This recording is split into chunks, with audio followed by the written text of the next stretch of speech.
Well, and a gracious hello to you wherever you happen to be today. This is your host, Mike Hinkson, on Unstoppable Mindset. And today we get to interview a lady I met just a few weeks ago at one of the Potapalooza events. And if you remember me talking at all about Potapalooza, it is an event for podcasters, would-be podcasters, and people who want to be interviewed by podcasters and anybody else who wants to come along. And we've had 4 of them now altogether, and I've had the opportunity and the joy of being involved with all of them. And Paula Casey is one of the people who I met at the last Potapalooza endeavor. Paula is in Memphis, Tennessee, and among other things, has spent the last 30 years of her life being very much involved in dealing with studying and promoting the history of women's suffrage in the United States, especially where Tennessee has been involved. And we're going to get to that. We're going to talk about it. We're going to try not to get too political, but, we'll do what we got to do and we'll survive. So, Paula, no matter what, welcome to Unstoppable Mindset. How are you? Oh, I'm great. Thank you so much for having me. It's always a joy to talk with you. Well, I feel the same way, and we're glad to do it. So let's start, as I like to do at the beginning, as it were. So tell us a little bit about you growing up and all that. And you obviously did stuff. You didn't get born dealing with women's suffrage. So let's go back and learn about the early Paula. Okay, I grew up in Nashville, Tennessee, which is the capital of the great state of Tennessee. But, I was 21 years old before I knew that it was Tennessee, the last state that could possibly ratify the 19th Amendment. And it's just mind-boggling to me when I look back and think, well, how did we learn about this? And basically, it was because the textbooks only had 1 or 2 sentences, and they usually said, American women were given the right to vote in 1920 as though it were bestowed by some benevolent entity. And it wasn't until after college, and I met my dear friend, the late, great Carol Lynn Yellen, that I learned how significant the women's suffrage movement was and how it is even more surprising that my state, Tennessee, became the last state that could ratify. Well, so when you were growing up in high school and all that, what were you kind of mostly interested in? Because you didn't just suddenly develop an interest in history. I had good history teachers, and I'm very fortunate that I didn't have football coaches. I had real history teachers. And I was involved in student council. I was an active Girl Scout. My parents were very good about making sure that my sister and I had lots of extracurricular activities. And, I was a good kid. I didn't do anything wrong. I was a teacher pleaser. I wanted to do well. I wanted to go to college because our parents brought us up, girls, you're going to college. And my sister and I both knew that we were going to the University of Tennessee in Knoxville, go Big Orange, and go Lady Vols. And just for the people who care about football, Tennessee right now is number 1 in the college football rankings, so we're happy about that. But I have always been a staunch supporter of the University of Tennessee because that was where I really learned about how important history was. And I was a journalism major, journalism and speech. So that helped me on my path to public speaking. And learning more about this nonviolent revolution really became my passion in helping to get women elected to office. Well, let's deal with what you just said. I think it's an extremely important thing. I'll come at it in a little bit of a roundabout way. The Declaration of Independence talks about us having life, liberty, and the pursuit of happiness. And it talks about all men are created equal.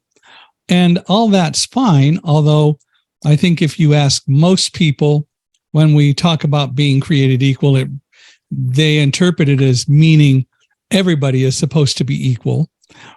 But you pointed out that usually what people say is that women were granted the right to vote.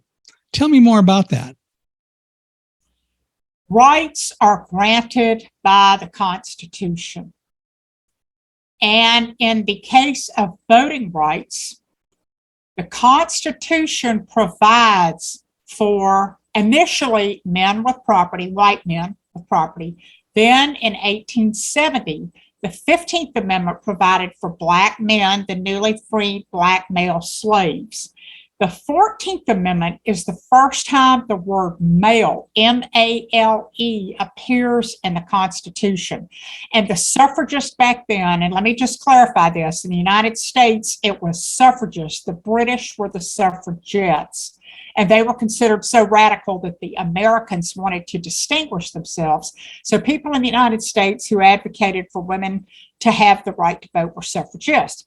So the Constitution grants the right to vote, and our Constitution has been expanded to provide for more groups to participate in the franchise. However, and I want to emphasize this because I don't think people understand this, what the 19th Amendment did was remove the barrier of gender. It did not guarantee a right to vote. Our United States Constitution does not guarantee the right to vote. It will grant the rights, removing particular barriers. Later Native Americans and Asians and all that. Well, and then I was around in the early 70s when I was at the University of Tennessee in Knoxville, when the 26th Amendment was ratified, which extended the right to vote to 18-year-olds. And I got to vote in my first election when I was 19. And I have never missed an election. I just think it's so important that we vote because that's part of what democracy is all about. And the suffragists did not believe that democracy is a spectator sport. They believed in self-government and they wanted to participate in their government. That's why they fought for 72 years to win that right and to be able to participate by voting and running for office. So going back to when the Constitution was formed, so what you're saying is essentially that the original Constitution truly was only dealing with men and not women being created equal. White men with property. Yeah. And what do you think about people today who say that our Constitution shouldn't be an evolving and evolutionary kind of thing, that we should go strictly by what the Constitution says? I have two words for you. White be nice. supremacy. Be nice. Be nice. White supremacy. That's what that means. When you talk about this originalist stuff, it's silly. It represents white supremacy. Yeah. And that's really the issue. I don't know of any governing document that is so strict that it shouldn't be an evolutionary kind of a thing. We grow, our attitudes change, we learn things, and we realize that we've disenfranchised from time to time, which is kind of some of what you've been talking about in history. True.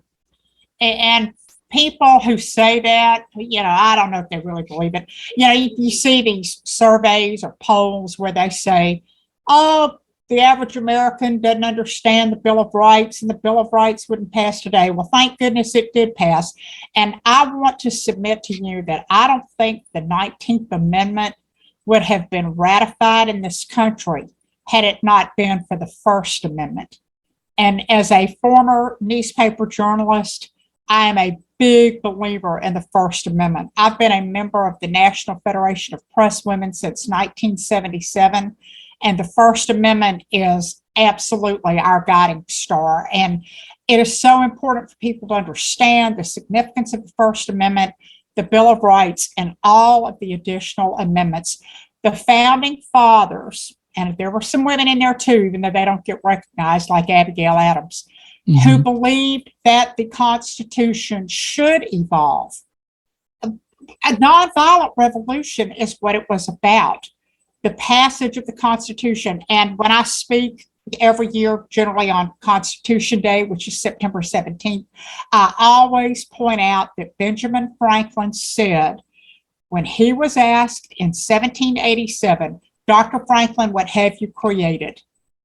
And he said, a republic if you can keep it. And we need to heed those words. Tell us more.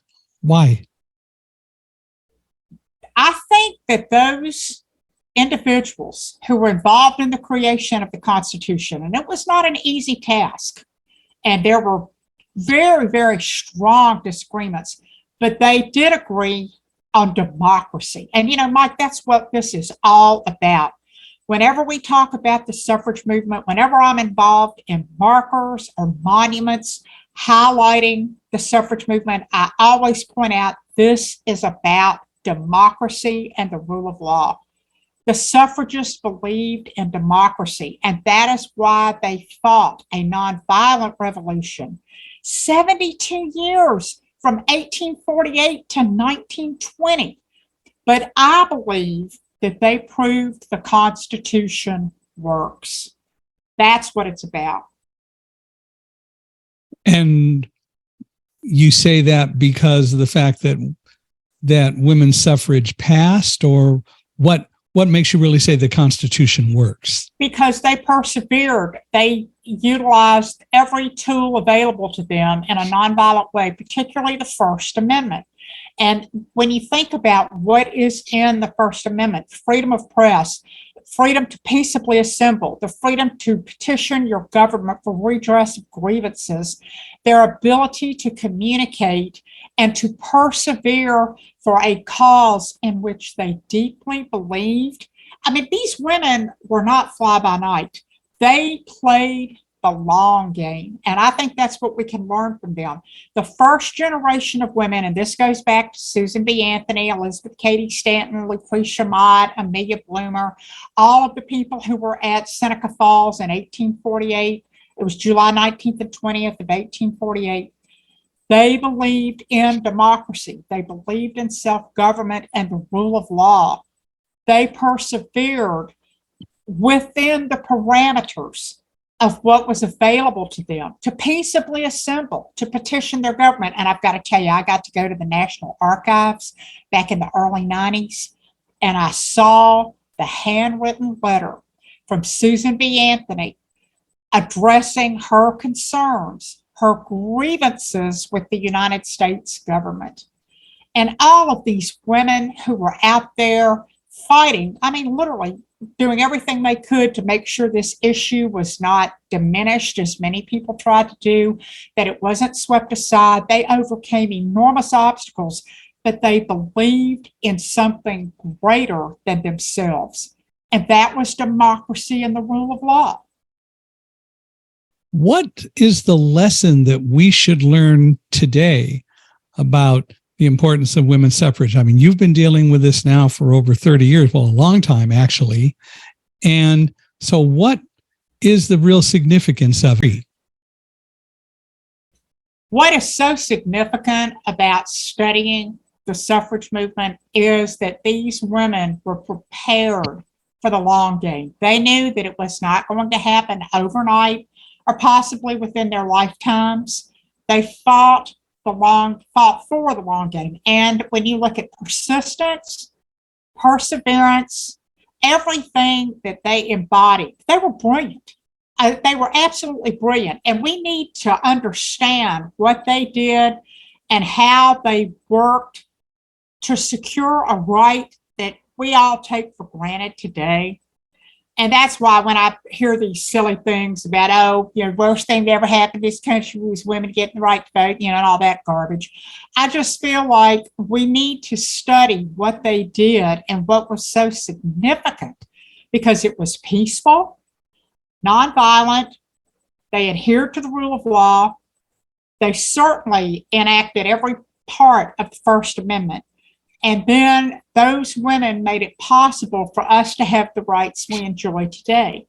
And you have to remember that everything that we enjoy today, these rights, came because other people were willing to fight or die for them.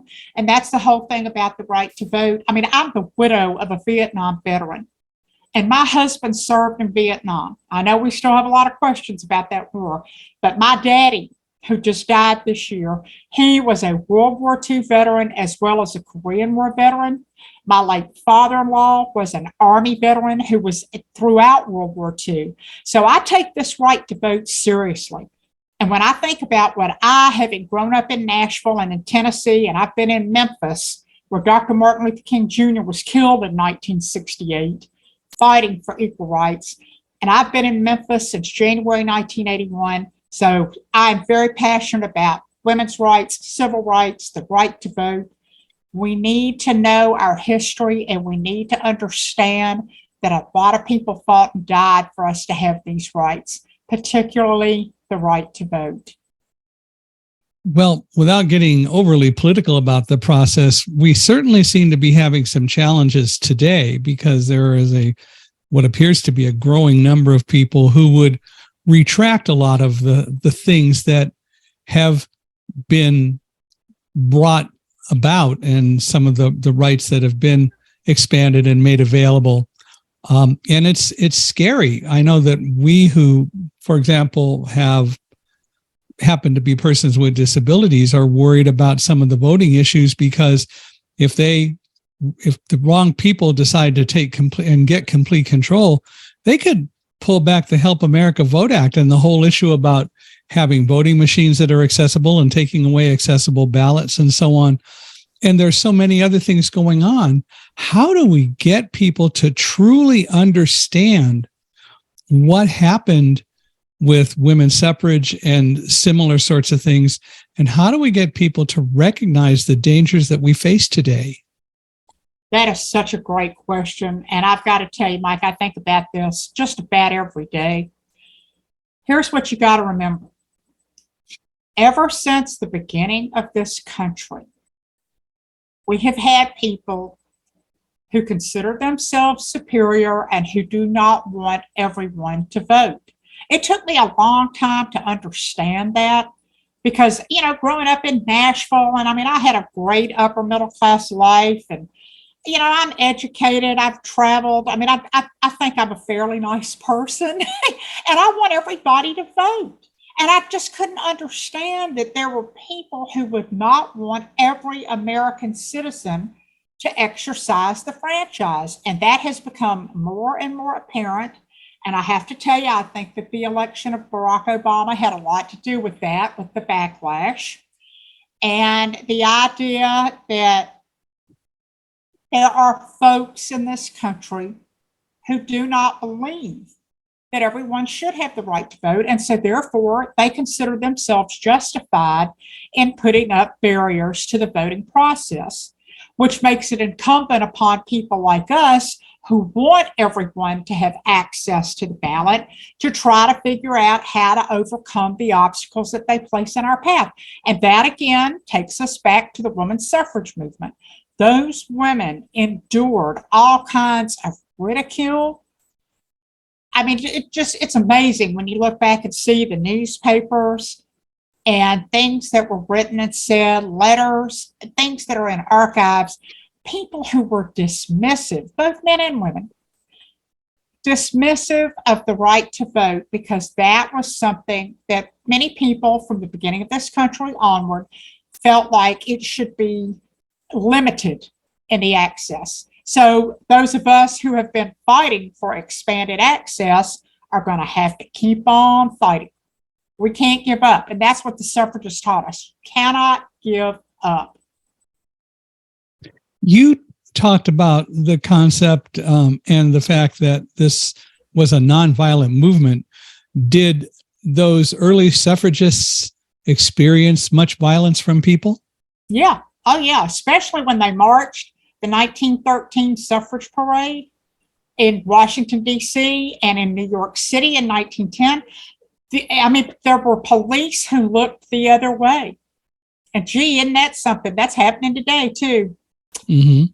But the idea that not everyone celebrated having universal suffrage. And that's what I believe in, universal suffrage. No matter what you believe in, you still should have access to the ballot. And we need to make it as accessible as we can. I mean, we've just got to keep fighting because we've got to overcome the people that don't want everyone to have access to the ballot. You've studied this a lot. What do you think the founding fathers' view would be today? And founding mothers, for that matter? That is such a great question because everybody likes to think that they know what they would think. And I have to tell you, I have been on a run of reading David McCullough's books. I am just really into this. I'm reading 1776 right now, and I've had John Adams forever, and I've never finished it, so I'm going to finish that. Then I'm going to do Teddy Roosevelt, and then I'm going to do Harry Truman. But the thing about John Adams, when Abigail wrote him to remember the ladies, he was dismissive, and he thought it was silly. And these men, okay, yes, they were products of their time, but there were very few real feminists among them. That's what made Frederick Douglass stand out because he was so willing to stand up for women's suffrage. But you look back at those men, and I mean, honestly, Mike, they didn't know any differently. You think about what they lived through and the idea that women should be equal participants in a democracy was certainly a foreign thought to them. But there were so many people, and there were also areas that did allow women to vote. But, you know, New Jersey actually extended the franchise and then took it away. And then when people started moving westward to develop the West, the men were adamant that because women were helping homestead and settle all of that land out there, that they should be voting. And there were states that were not going to come into the Union if their women couldn't vote. So this is not that unusual of an idea, but it took particularly enlightened men and women who pushed for it to happen. And I've got to point this out. I do not bash men because it took the men in those 36 state legislatures to ratify the 19th Amendment. They voted to willingly expand power, and that needs to be acknowledged. We're dealing with this whole issue of suffrage and rights and so on. Were any of the early founders of the United States right from the outset supportive or more supportive, do you think, or do you know? Trying to think. Abolition and suffrage became closely linked. Yeah. So for those who advocated the abolition of slavery, they were probably more amenable. But again, what this really is about is the whole idea of who is a citizen. And I think that's where in the founding of this country, clearly Black people and Native Americans were not considered citizens. The question about women, I can't think right offhand of any, quote, founding father who advocated for women to vote. They may have come, you know, some of them may have come around, but you know, you look back and think, who are the guys that we think about as founding fathers? I don't think any of them was particularly feminist or encouraging of women being thought of as citizens with full voting rights. Mm-hmm. And then you got into the issue of taxation without representation. You know, nothing's new. That's what you learn studying the women's suffrage movement is it's all been said and done before. Who is a citizen? Who should have the right to vote? Well, I think I mentioned to you when we chatted before, and you just brought up abolitionists. And I always remember the story of William Lloyd Garrison, who was trying to gain more people into the abolitionist movement. And he directed some of his people to contact the Grimm K sisters, who were very staunch suffragists. Right. And see, I got the word right. And they said, no, we can't do that. That's not what their priority is. Their priority is all about women's suffrage. That's going to detract from what we're all about. And in Henry Mayer's book, All on Fire, in telling the story, he says that Garrison said, it's all the same thing.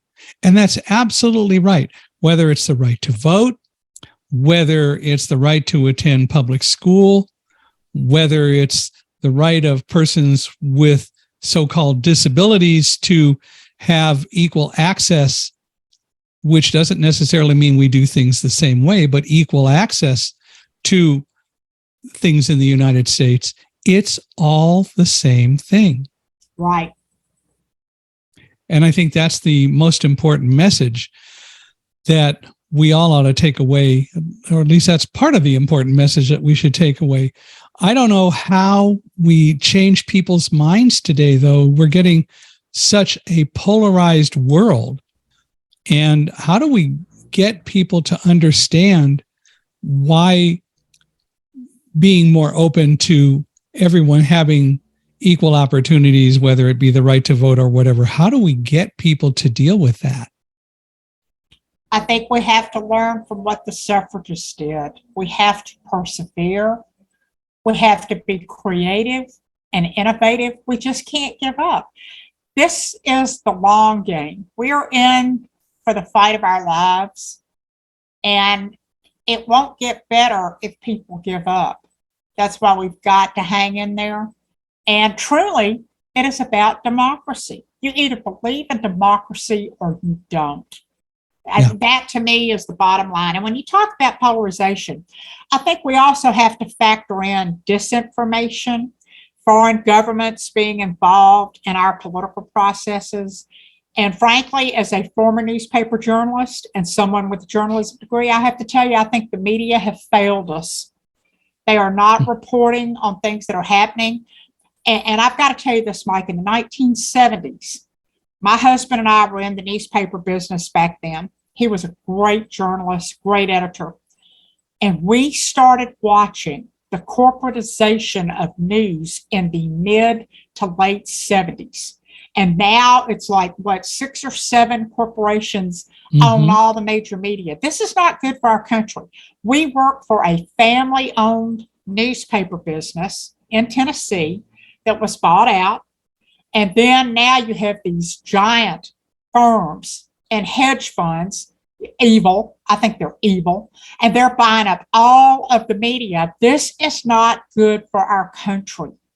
And this means it is difficult to get the message out to people. And I really thought that social media would help. And if anything, it's probably been more of a hindrance, sadly.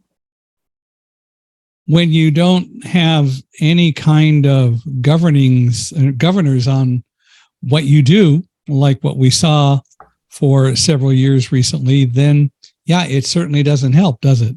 No. So we're having to fight disinformation as well as apathy.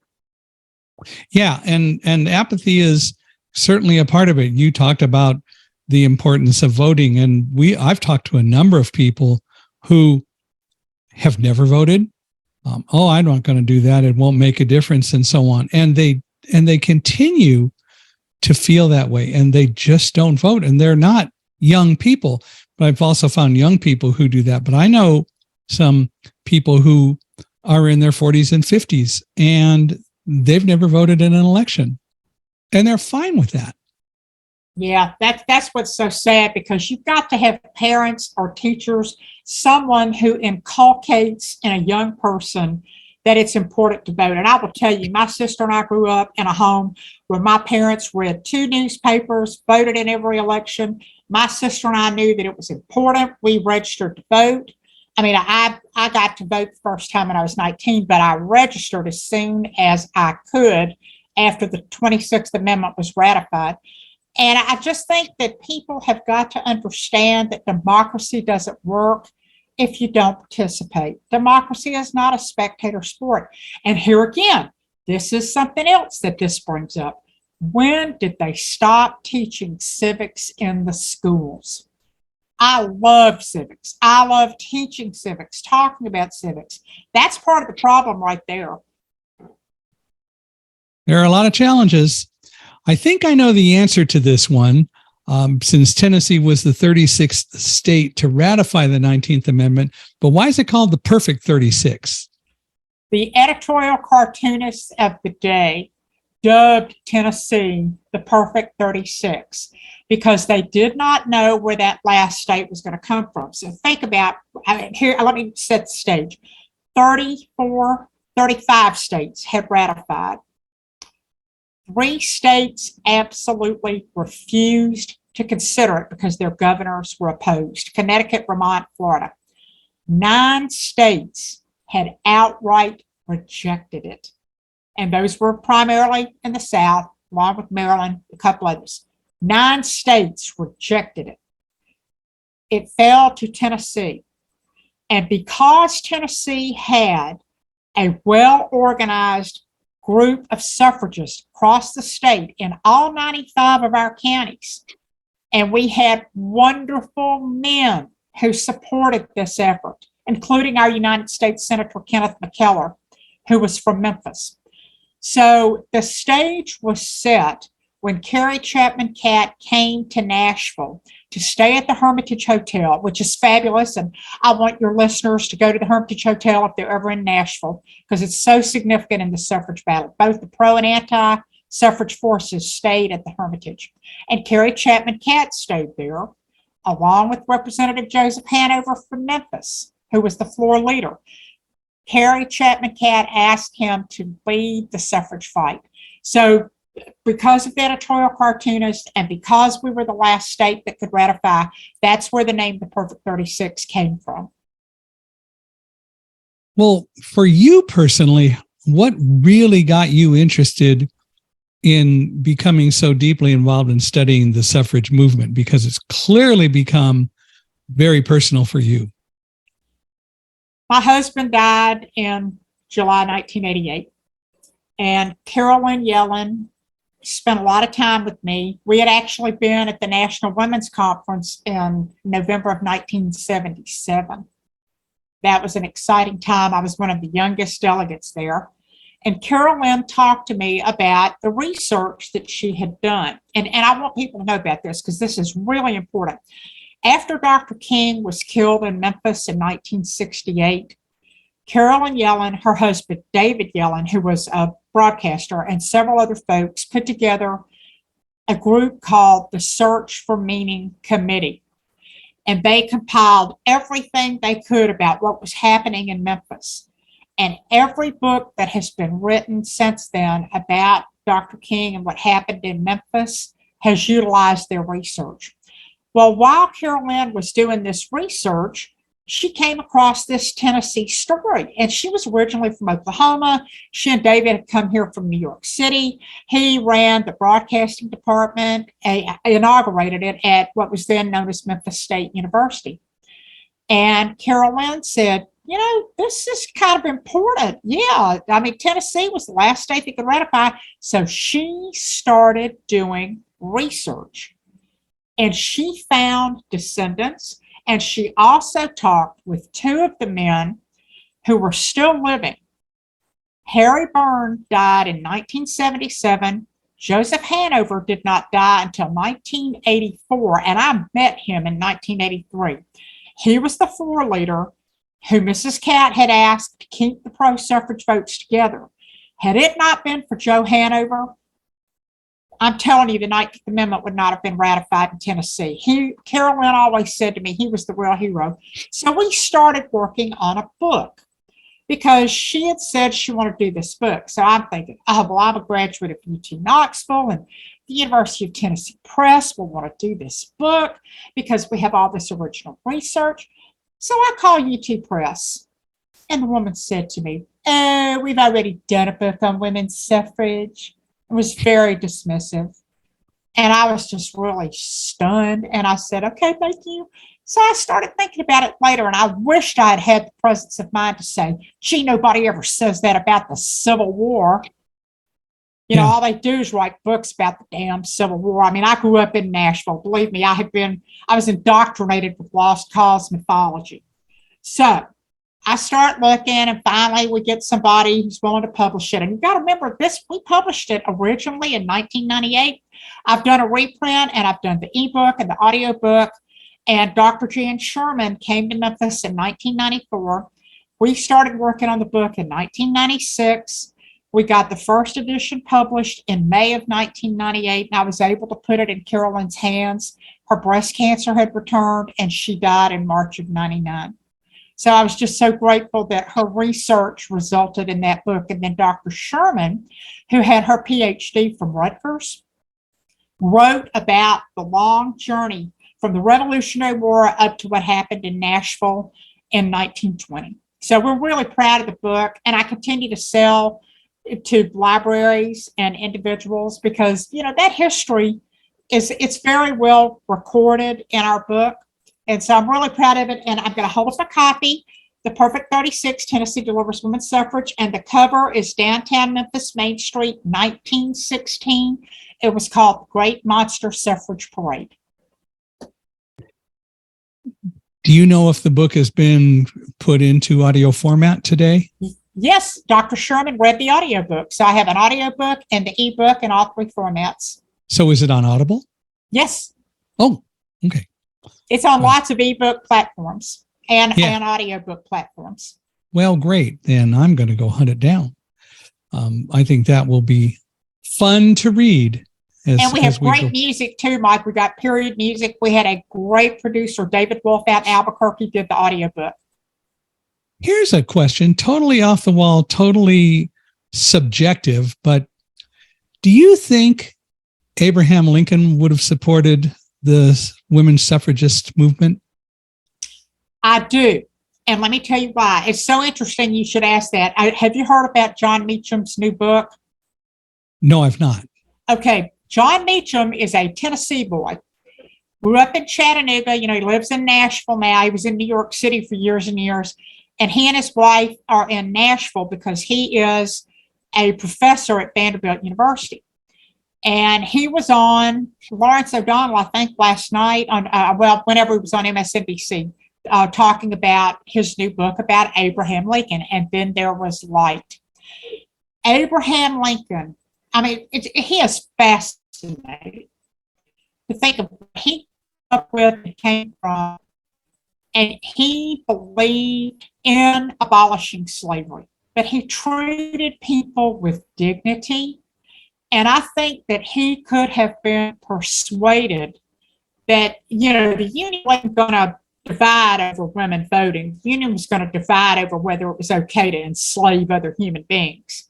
And when you think about the idea that people thought it was okay to own other human beings, that's just repulsive to us today. But back then, Lincoln had his work cut out for him. But I do think because he believed and he studied them, he was such a thoughtful man. And I'm looking forward to reading John's book because I think all of his books are terrific. But I really want to read this one because I think Abraham Lincoln was enlightened in his own way, and he probably would have come around to support it. Yeah, he just had other issues that were as important, if not more important, like keeping the country together if he could. Right. So it was certainly a big challenge. And, you know, 1848, well, Seneca Falls happened, but then the suffragists recognized that the Civil War was going to take priority over everything. And so they were essentially derailed. But it was after the Civil War and the 14th and 15th Amendments came up. Well, the 13th Amendment, you know, to abolish slavery. But the 15th Amendment extended the franchise to the newly freed black male slaves. And I want to point something out here. There's a lot of misinformation about who could vote in the aftermath of the Civil War and then later. And you hear this, and I heard this a lot in 2020 during the centennial celebration. And let me point out that the suffragists endured a pandemic just like we have. Mm-hmm. And they persevered and they won despite the pandemic. And there is a school of thought, which I happen to agree with, that the 1965 Voting Rights Act would not have applied to Black women had the 19th Amendment not been ratified. Mm-hmm. We have the 15th Amendment and the 19th Amendment, and then the Voting Rights Act was about the enforcement of those two amendments. And when people say, oh, well, Black women weren't able to vote, no, that is not true. The 19th Amendment did not say white women. It says equality of suffrage shall not be denied on account of sex. That's all it says, on account of sex. And so it removed the gender barrier to voting. It had nothing to do with race. What did have to do with race was the states. The Constitution grants the right. The states set the policies and procedures for voting. And it was in the states where you have Jim Crow laws and poll taxes and literacy tests and all that garbage that was designed to keep people from voting. The states did it, not the 19th Amendment.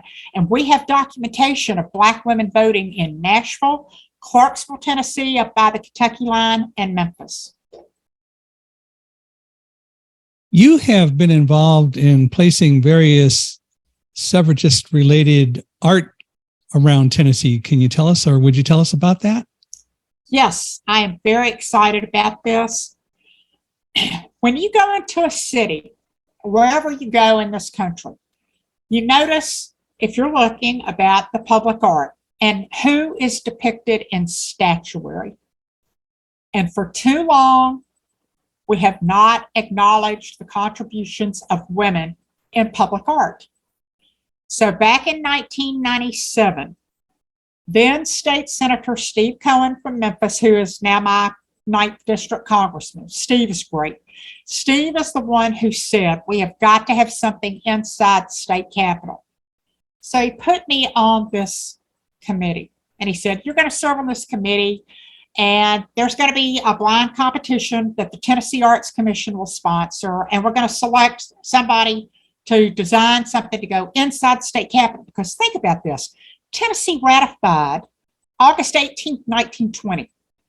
And up until February of 1998, there was nothing inside the Tennessee State Capitol building that depicted Tennessee's pivotal role. All American women vote today thanks to Tennessee. So Steve puts me on this committee. We have a blind competition.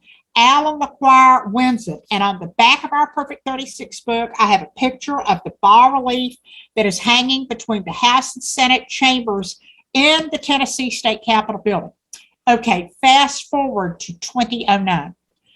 Former Vermont Governor Madeline Kunin came to Nashville to give a speech at the Economic Summit for Women. And she was picked up by two of my friends.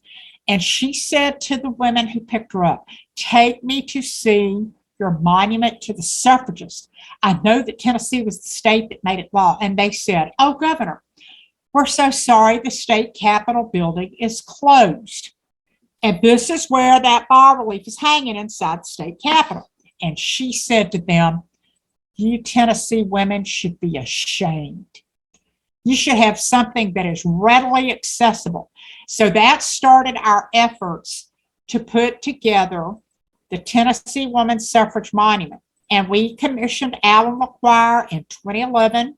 We got really serious in 2012. I was asked to be the president in May of 2013, which meant we raised the money. And I raised $600,000 for this $900,000 monument that is now in Centennial Park. Nashville Centennial Park is gorgeous. It's historic. Susan B. Anthony was actually in that park in 1897. And she inspired Ann Dallas Dudley of Nashville to get involved with the suffrage movement. And Ann was beautiful and wealthy.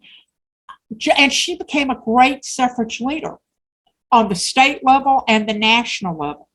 So we got together at Alan LaQuire's studio in Nashville. He's out on West Nashville. And they asked me, who should we put on this monument? And because Carolyn Yellen had been my mentor and my friend, I said, we need to have Ann Dallas Dudley from Nashville, Frankie Pierce from Nashville, who was a major Black suffragist who registered over 2,500 Black women to vote in Nashville in 1919. Then we had Sue Shelton White in Jackson, who was the only Tennessee woman put in jail fighting for suffrage, and Abby Crawford Milton from Chattanooga.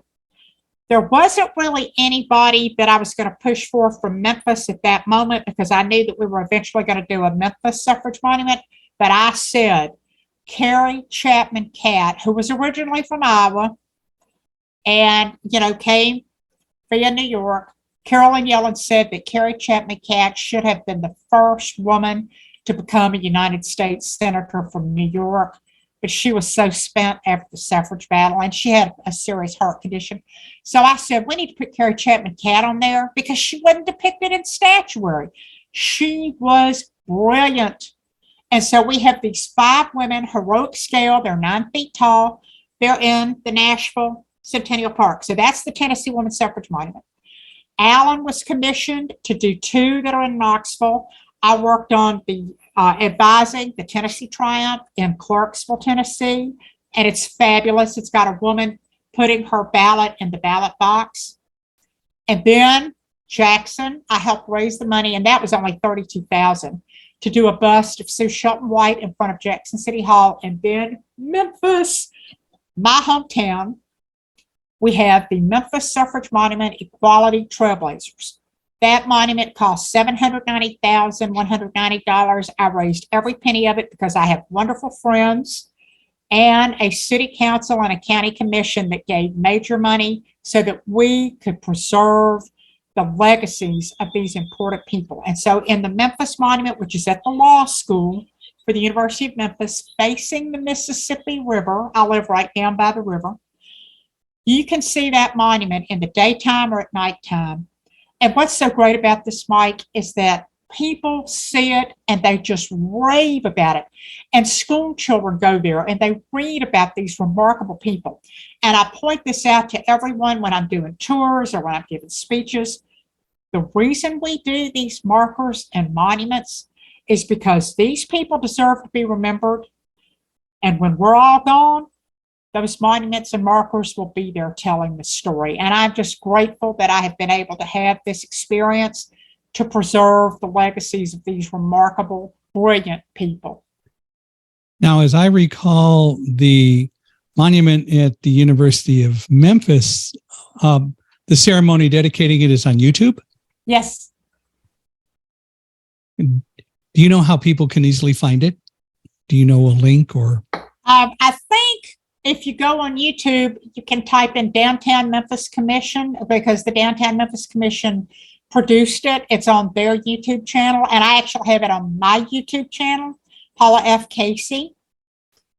And I mean, it's easy to find. It was March 27th, 2022, the dedication ceremony for the Memphis Suffrage Monument. But you can actually see it, and I've got to tell you this, I was so excited. My friend, Michelle Duster, who is the great granddaughter of Ida B. Wells, and I'm going to hold up her book, Ida B. the Queen. Michelle gave me her family's blessing, and she and her brothers wanted to write the bio that's lasered on the glass for Ida B. Wells. And Alan had sculpted a bust of Ida B. Wells along with 5 others. And she was so excited about it, and we had so much fun when she came to Memphis. And it was just such a great experience for us to celebrate the lives of Ida B. Wells and Mary Church Terrell and all of the people from Memphis and Shelby County who fought to get that 19th Amendment ratified, and then those women whose careers were made possible in politics because of the suffragist victory. So Michelle has been a great ally and champion of our monument. So I think we've talked around a lot of this, but ultimately, what can we learn from the suffragist movement? What lessons can we take forward? And I guess even before that, do you think that those who led and were the basis of the suffragist movement would be surprised at what we're experiencing today? No. I think they would just take it in stride and they would expect it because they dealt with backlash and obstacles, ridicule, sarcasm, obstructionism. They saw it all. That's why I keep telling people when you study history, you learn that nothing is new. And it is so important for us to recognize the people who help move history forward. They help make sure that our society goes forward and that we are on the right side of history when it comes to the expansion of rights and inclusion. diversity, inclusion, all of this should just be something that we do because it's the right thing to do. And because we understand how important it is for everyone to participate in our government, in our society. Why do we want to be ugly? I don't want to live my life like that. I want to celebrate people who have done great things. I want to be able to tell young people that they can be aspirational, that they can look to the example set by these people who accomplished something great over enormous opposition. Clearly, these women and anyone who is committed to this process, to use my term, would be unstoppable, which is a great thing. And clearly you are helping to promote that. And I think that is extremely important. And it does go beyond suffrage, women's suffrage. It goes to anyone who has been disenfranchised by whatever the system might be. And we do have to fight the fights. We can't step back. We have to stand for what we believe in. And I think that it is important that we do it in a nonviolent way. I suspect that if he had lived back in the time of women's suffrage, Gandhi would be a very great supporter, don't you think? Yeah, he would have come around. Yeah, he was kind of sexist. Yeah, well, it's the environment, but nonviolence was certainly his right.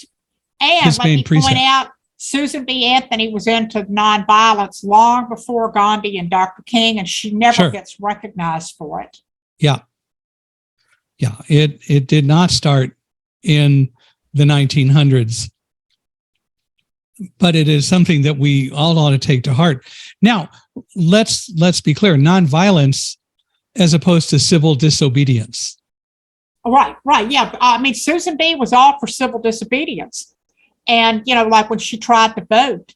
And Elizabeth Avery Merriweather from Memphis was so inspired by Susan B. Anthony's example that she went to go vote in Memphis in 1873. And she said they gave her a ballot, probably because she was considered aristocracy. But she said she wasn't sure if her vote was counted. Yeah. And so that's the whole thing about, who can vote, who's a citizen, who has access to the ballot. And another thing that we have to think about is who's going to count the votes. We never used to have to worry about that so much. And it's unfortunate that we have to worry about it today. I think for the longest time, we assumed that the system worked. And mostly, I think it did. And it does.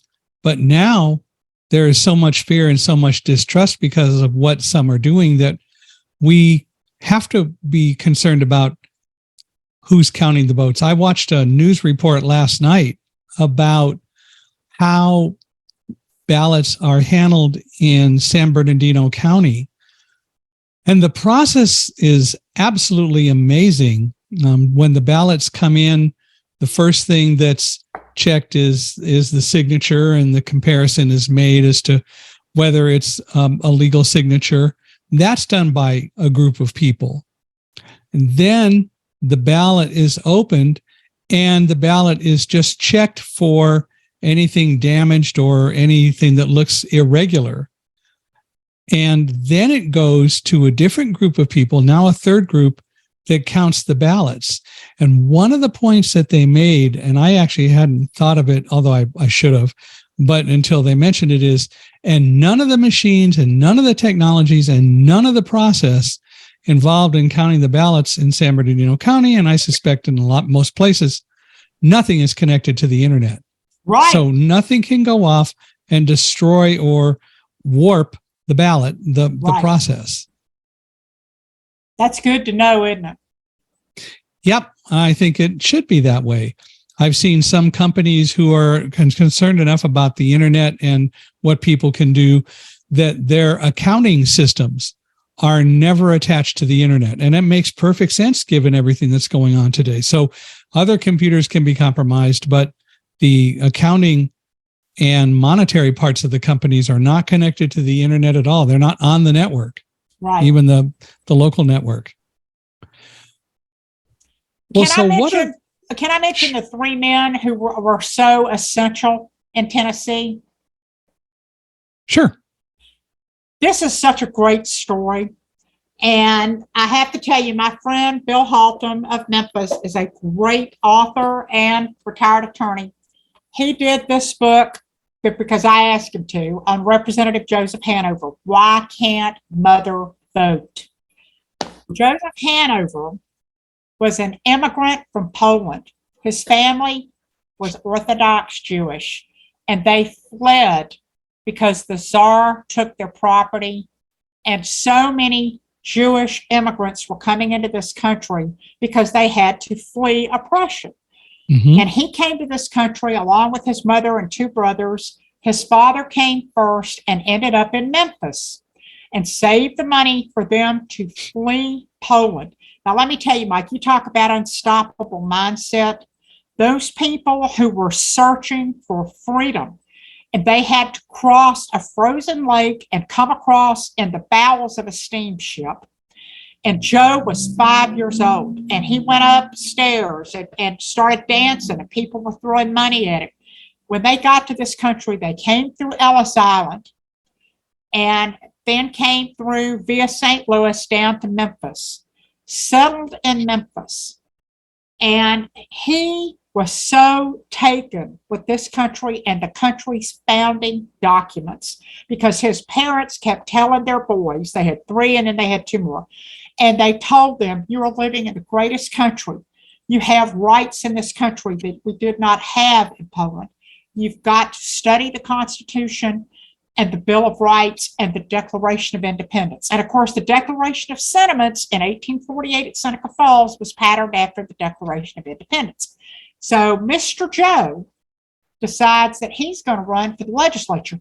And he went to law school and studied by oil lamp in his family's home in Binghamton, which is a part of Memphis. Back then, it was north of Memphis.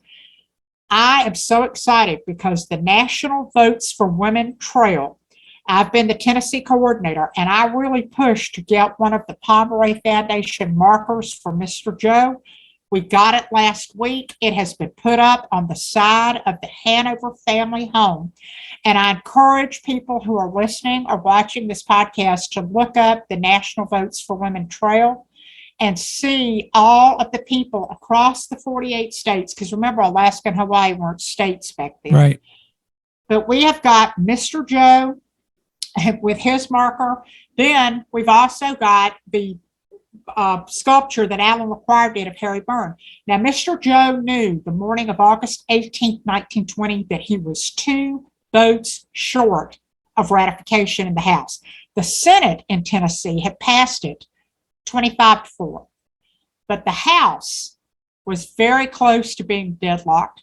And because of the opposition and the money, and here's what you've got to remember.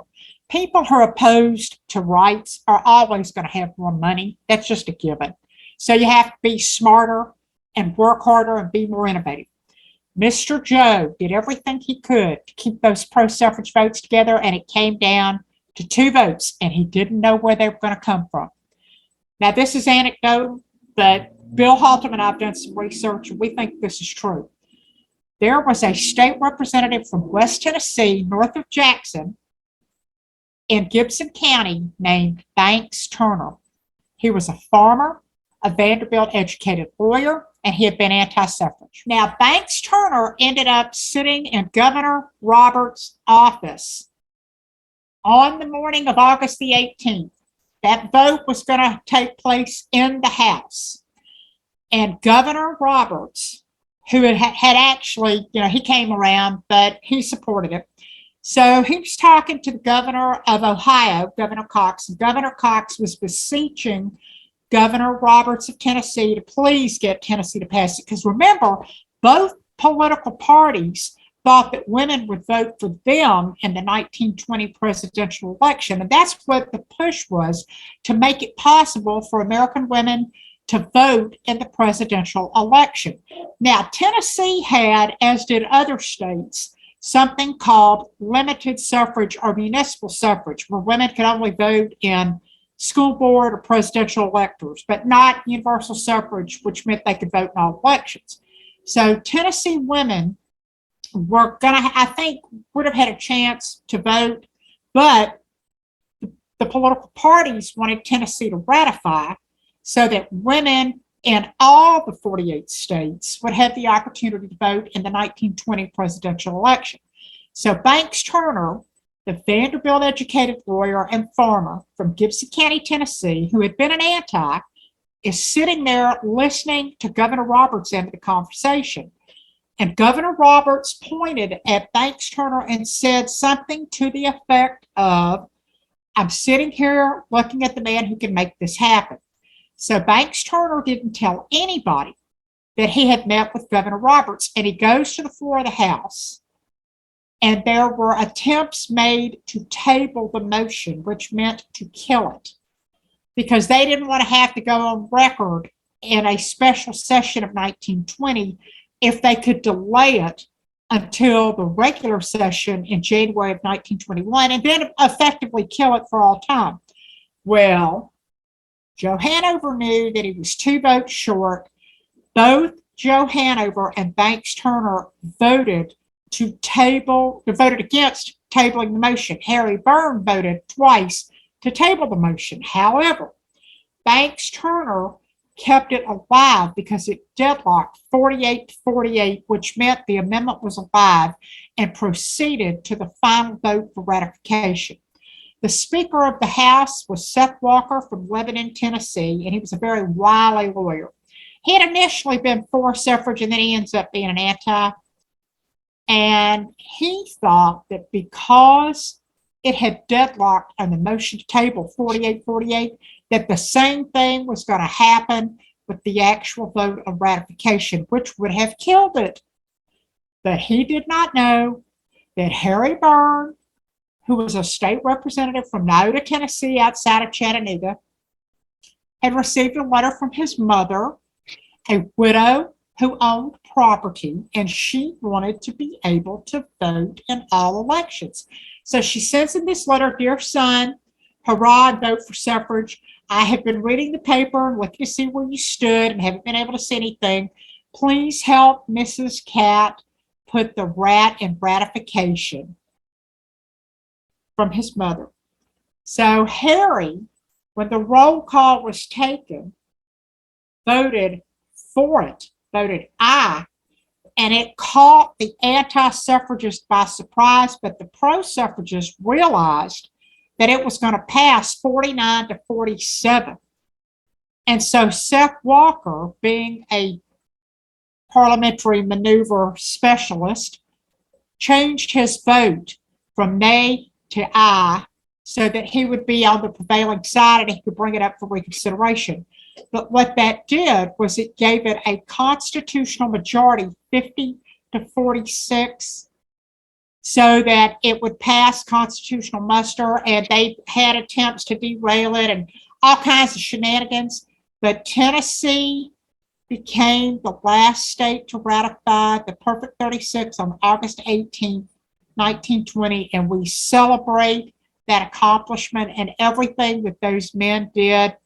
And I have been very pleased that we got a Tennessee Historical Commission marker in Gibson County for Banks Turner. We've got the Harry Byrne statue, and there's a marker in his home place in Nioda.